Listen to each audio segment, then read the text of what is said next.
आऊज़ुबिल्लाहिमिनश्शैतानिर्रजीम बिस्मिल्लाहिर्रहमानिर्रहीम। अस्सलाम वालेकुम दोस्तों, मैं हूं मोहसिन रज़ा और आप लोग देख रहे हैं virtual student support services YouTube channel.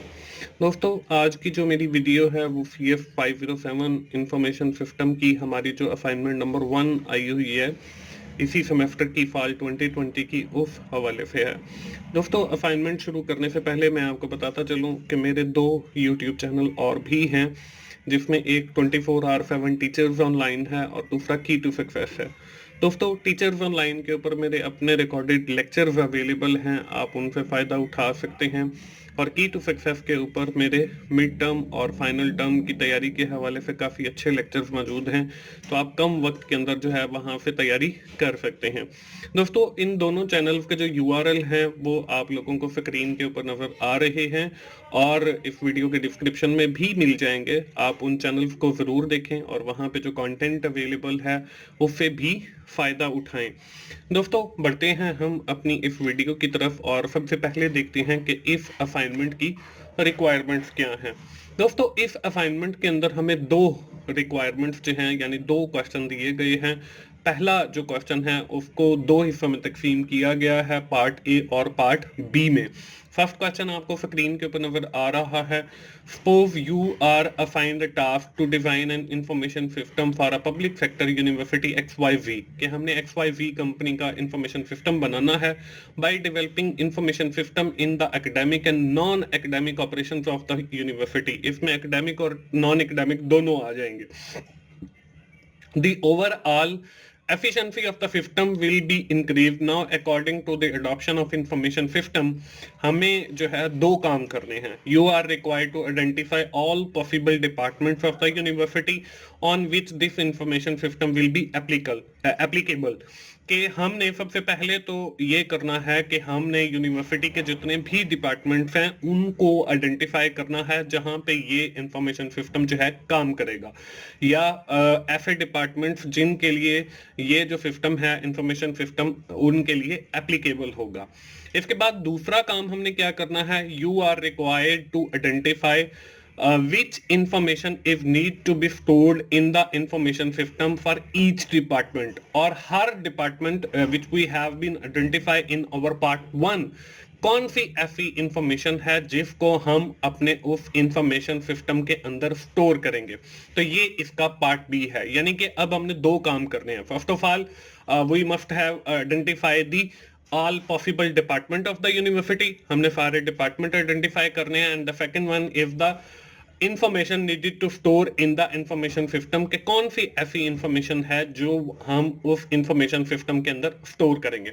तो दोस्तों, हम बढ़ते हैं इस असाइनमेंट के जो पहला क्वेश्चन है उसके सॉल्यूशन की तरफ।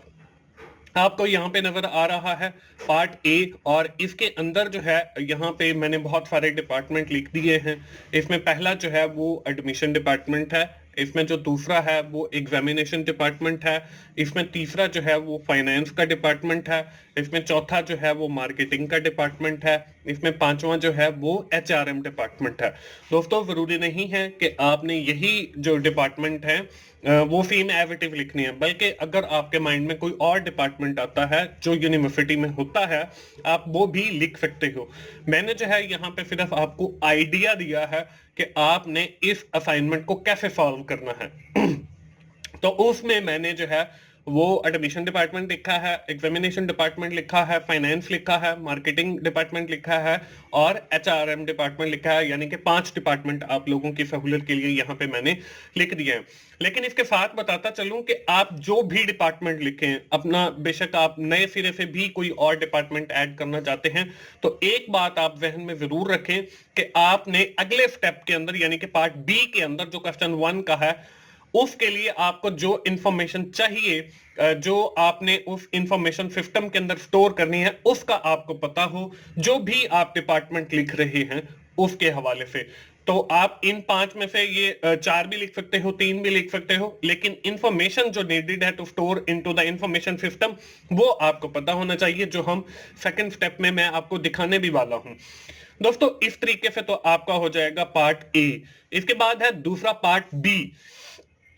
अब पार्ट बी के अंदर क्या है? पार्ट बी के अंदर ये है कि यहाँ पे मैंने आपको इंफॉर्मेशन बताई है, जैसे एडमिशन डिपार्टमेंट है। अब एडमिशन डिपार्टमेंट को किस किस इंफॉर्मेशन की जरूरत पड़ेगी जो वो इंफॉर्मेशन सिस्टम के अंदर स्टोर करेगा। इसमें है हमारी स्टूडेंट की इंफॉर्मेशन। अब स्टूडेंट की इंफॉर्मेशन के अंदर क्या है? स्टूडेंट की इंफॉर्मेशन के अंदर आता है यानी कि स्टूडेंट का नाम, स्टूडेंट के अब्बू का नाम, स्टूडेंट का रोल नंबर, स्टूडेंट किस स्टडी प्रोग्राम के अंदर इनरोल है और स्टूडेंट किस सिटी का है, स्टूडेंट का कॉन्टेक्ट नंबर, स्टूडेंट का इमरजेंसी कॉन्टेक्ट नंबर। तो ये सारी जितनी भी इंफॉर्मेशन मैंने आपको बताई है रिगार्डिंग स्टूडेंट, ये सारी की सारी इंफॉर्मेशन जो है हमें जरूरत पड़ेगी to store this information into the information system which we have been developing, जो हम बनाने जा रहे हैं। इसके बाद जो दूसरा डिपार्टमेंट है वो है एग्जामिनेशन डिपार्टमेंट। अब एग्जामिनेशन डिपार्टमेंट के अंदर हमें किस किस इंफॉर्मेशन की जरूरत पड़ेगी जो हम इंफॉर्मेशन सिस्टम के अंदर स्टोर करेंगे। इसमें मैंने यहाँ पे एग्जाम इंफॉर्मेशन लिखा है।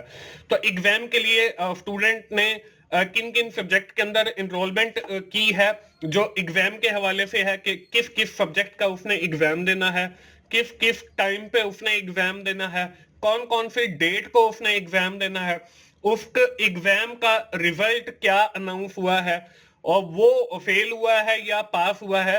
तो ये सारी वो इंफॉर्मेशन है जो हम अपने उस इंफॉर्मेशन सिस्टम के अंदर स्टोर करेंगे, जो हम इंफॉर्मेशन सिस्टम बनाने जा रहे हैं। इसके बाद अगला जो डिपार्टमेंट है वो है फाइनेंस डिपार्टमेंट। अब फाइनेंस डिपार्टमेंट के अंदर क्या है? फाइनेंस डिपार्टमेंट के अंदर हमें अकाउंट्स की इंफॉर्मेशन चाहिए जो हम इंफॉर्मेशन सिस्टम के अंदर स्टोर करेंगे। अब ये अकाउंट्स की इंफॉर्मेशन कैसे हो सकती है? अकाउंट्स की अब ये स्टूडेंट से रिलेट भी हो सकती है और उस यूनिवर्सिटी के अकाउंट से रिलेटेड भी इंफॉर्मेशन हो सकती है। फॉर एग्जांपल, अगर हम स्टूडेंट की बात करते हैं तो उस स्टूडेंट के कौन कौन से फी वाउचर जनरेट हुए हैं, उसने कितनी फीस जमा करवा दी है। अगर हम बात करते हैं मैनेजमेंट के हवाले से यूनिवर्सिटी की, तो उसमें एम्प्लॉयज की सैलरीज कितनी हैं, फाइनेंस की बात है। वो जो सारी सैलरीज हैं वो कितनी कितनी उनकी सैलरीज हैं, कितनी कितनी उनको पे हो चुकी हैं, कितनी कितनी उनकी पेंडिंग है। अगर हम दूसरी देखें कि हमारे जो सोर्स ऑफ फंड हैं वो कौन कौन से हैं, तो ये सारी जो इंफॉर्मेशन है ये हमें चाहिए होगी उस इंफॉर्मेशन सिस्टम के अंदर स्टोर करने के लिए। तो ये हमारा फाइनेंस डिपार्टमेंट हो गया। इसी तरह अगला जो है वो है हमारा मार्केटिंग डिपार्टमेंट। अब मार्केटिंग डिपार्टमेंट के अंदर कौन सी इंफॉर्मेशन चाहिए होगी?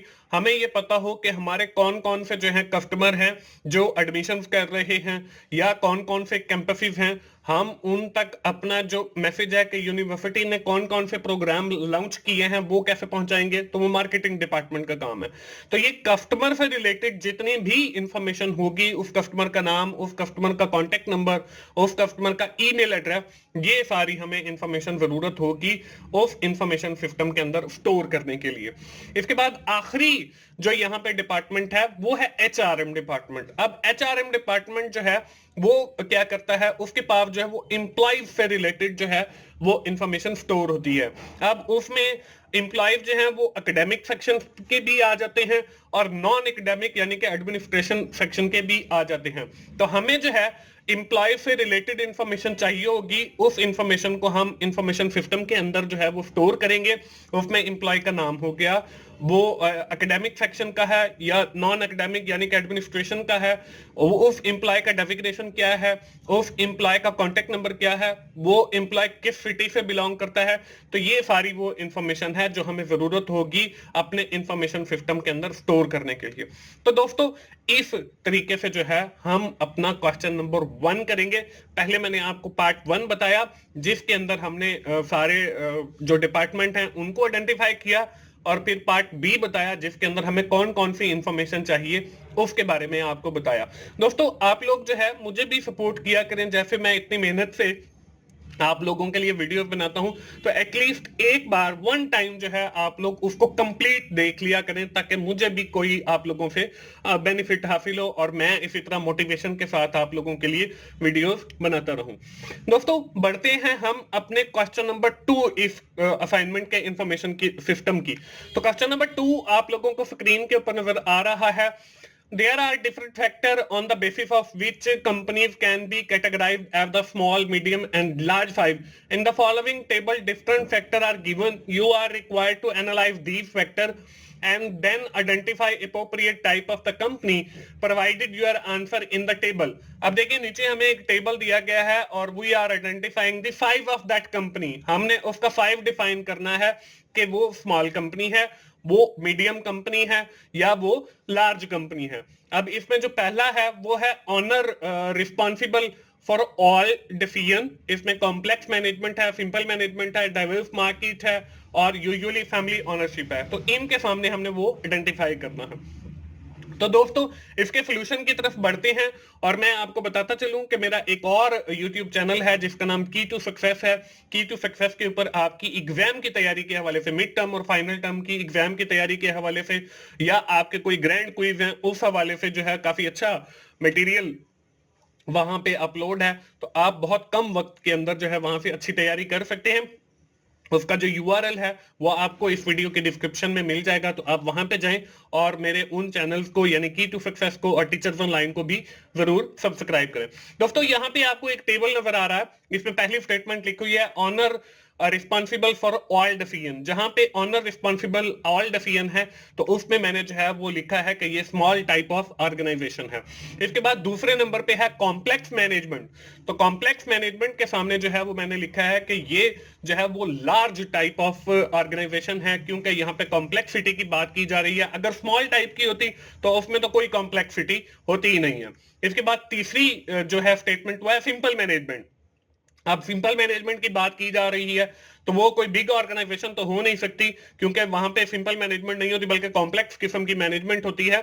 तो यहाँ पे सिंपल मैनेजमेंट है तो ये हमारी स्मॉल टाइप की ऑर्गेनाइजेशन होगी. इसके बाद चौथी जो चीज है वो है diverse market, many global with diverse customer. कि डाइवर्स मार्केट है और डाइवर्स ही आपके पास कस्टमर हैं तो ये आपकी ऑर्गेनाइजेशन जो है लार्ज किस्म की हो सकती है. इसके बाद आखिरी जो है वो है यूजुअली फैमिली ओनरशिप. तो ये जो है वो हमारी नॉर्मली स्मॉल ही होती है, मीडियम सॉरी होती है, जहां पे यूजुअली जो है वो फैमिली ओनरशिप होती है. तो इस तरीके से आप अपना क्वेश्चन नंबर 2 भी कर सकते हो. दोस्तों मुझे उम्मीद है आप लोगों को इस असाइनमेंट का आइडिया मिल गया होगा कि कैसे आपने इस असाइनमेंट को सॉल्व करना है.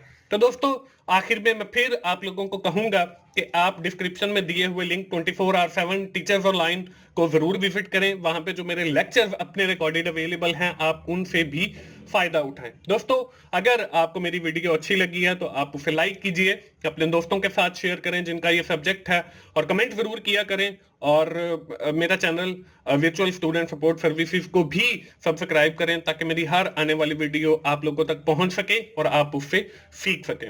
दोस्तों मिलते हैं अगली किसी असाइनमेंट सोल्यूशन के साथ या JDP सोल्यूशन के साथ. उस वक्त तक के लिए अल्लाह हाफिज.